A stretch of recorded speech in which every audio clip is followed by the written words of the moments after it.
Josie here with Carissa. This is our Real Estate Unfiltered episode 18, our vlog cast, as we like to joke and say. So we are live streamed in Facebook, and then we'll post this on our YouTube channel after. So yes, I'm sitting here with a scarf because I'm really cold. I don't even ask me why. So I have a scarf, I have a blanket. I'm in the And warmest room of the I'm house. short I got all the sleeve and things. hot with the air conditioning on. I know, like I'm in Connecticut, she's in Georgia. Yeah. That's our life. But so today I just did a post about this and it was just in my mind. Like I wanted to talk about so Carissa and I, even though we do these classes and we coach and teach and all these things, right? We're still both very much like homebodies, like introverted personalities. I Yeah. think the official term, at least for me, is ambivert. Like I'm an introverted extrovert. I can come out of my shell more in certain spaces, especially like if it's just me and Carissa, we both can shoot the shit forever, right? Or when I'm just with my close knit group of friends or things like that, like you can see a different side of me. But generally, like I'm fine sitting at home, a lot of days, like I could be home alone for a week and just be in my own world, and I'm totally fine, right? And yet, I know that it's still important, especially as an entrepreneur, to engage with other people and to, get out of the house and to network. And so that's what today's conversation is about, right? How do you put yourself in those rooms and those spaces to network, to make those relationships as someone who is more naturally an introvert? Yeah. And it's something that I think affects more of us than we realize because networking is I'm not saying it's the only way to get business and put your name out there, but it's a huge part of our industry and not necessarily even just to get business, but just to connect with other realtors and to utilize each other as resources. And it has become something, not only have I struggled with being an introvert my whole life, like, and I'm not saying struggle because it's who I am, but um, I've also, since everybody, since COVID and working from home, it's kind of caused even more of a hindrance on it because I am okay with staying home. And I made a joke the other day, like I had to get dressed twice last week. And when I say dress, guys, truthfully, I do shower every day. I change my clothes every day. I go from my yoga sleep pants to my yoga workout pants to my yoga workout work pants, like sitting in front of the computer. So I, I absolutely don't get into the funk of, where you hear people not leaving the house and, just not lifing because it does make a difference. But back to our subject was introvertedness and being the one who goes out and networks. Okay.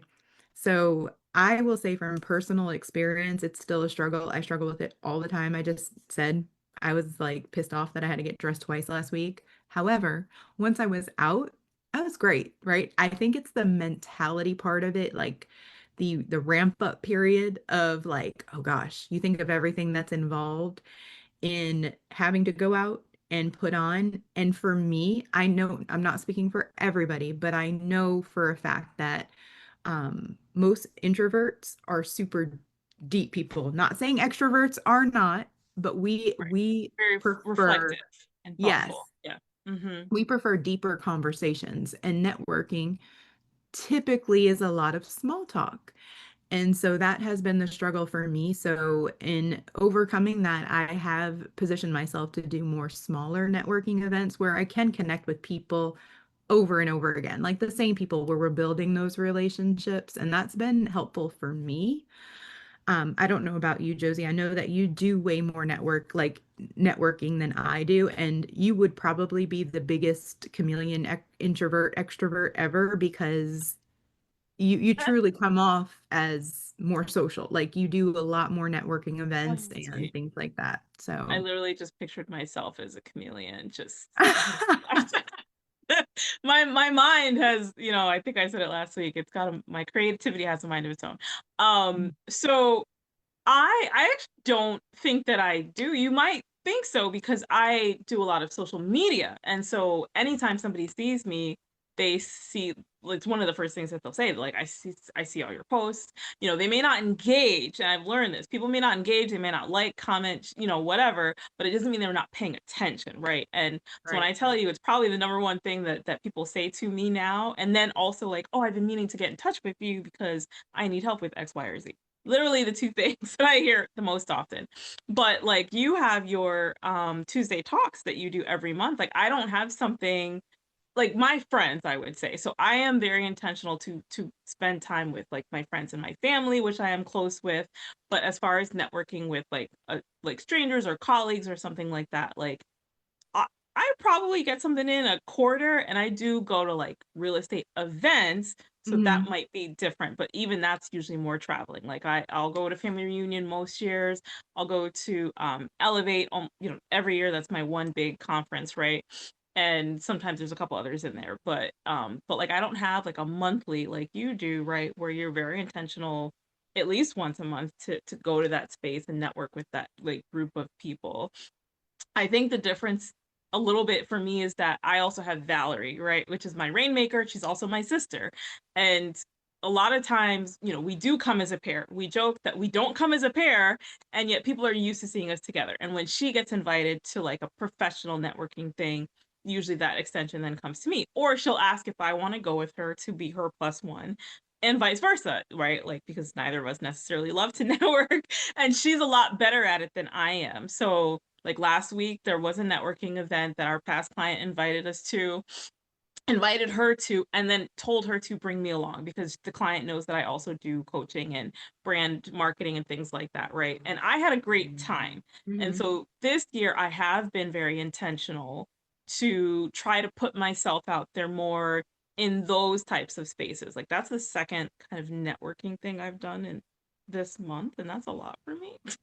Yeah. Like in rooms full of people who I didn't know, like the majority of the people, right? But I think it's the intentionality. I think that's the point. Like you, as an introvert, you have to seek out a space that you think you would feel comfortable in, and then just take the chance to go to that event. Like that's kind of part one, right?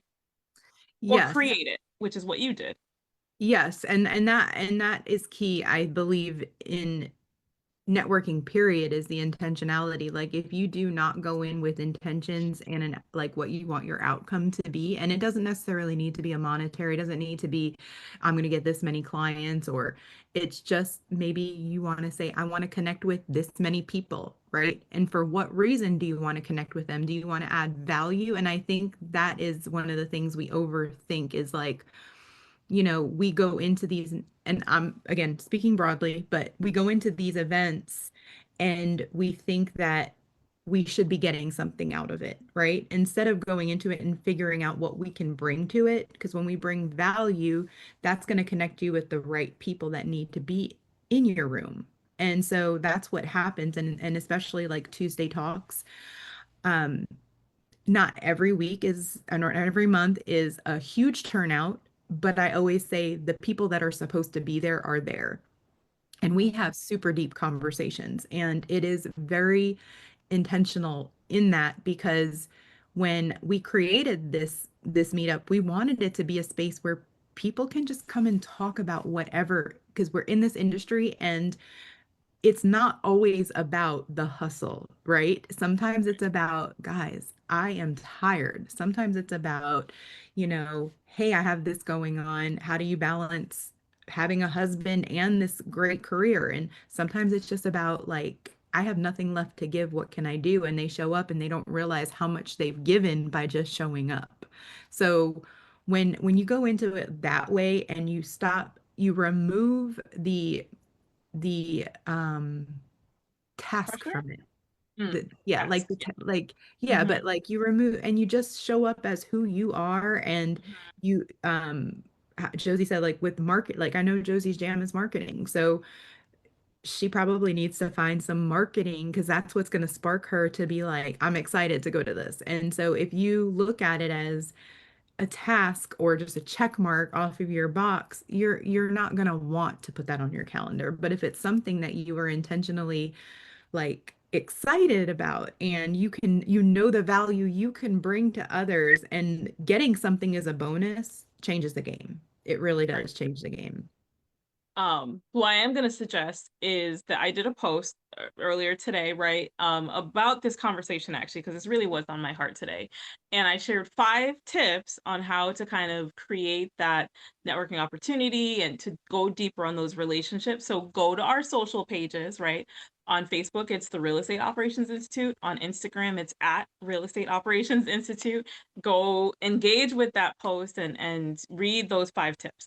Separate from those, I'm going to give you some extra ones right now, right? So, one tip as an introvert, because it wasn't about introvert, it was more just about networking and building like community relationships. So, this is specific to introverts. So, as an introvert, I think it's important to one, just commit to making at least one connection, right? Because Emmanuel commented on Facebook, she's watching and it's not allowing me to reply to her for some reason on my phone. But she said, I think she was relating to what you said, Carissa, like she avoids larger conferences because the smaller ones, like she's an introvert, and so she gets more nervous in the bigger spaces. And so even if it's a big space, small space, if you can just find one person to like exchange a business card with or exchange a good interaction with, right?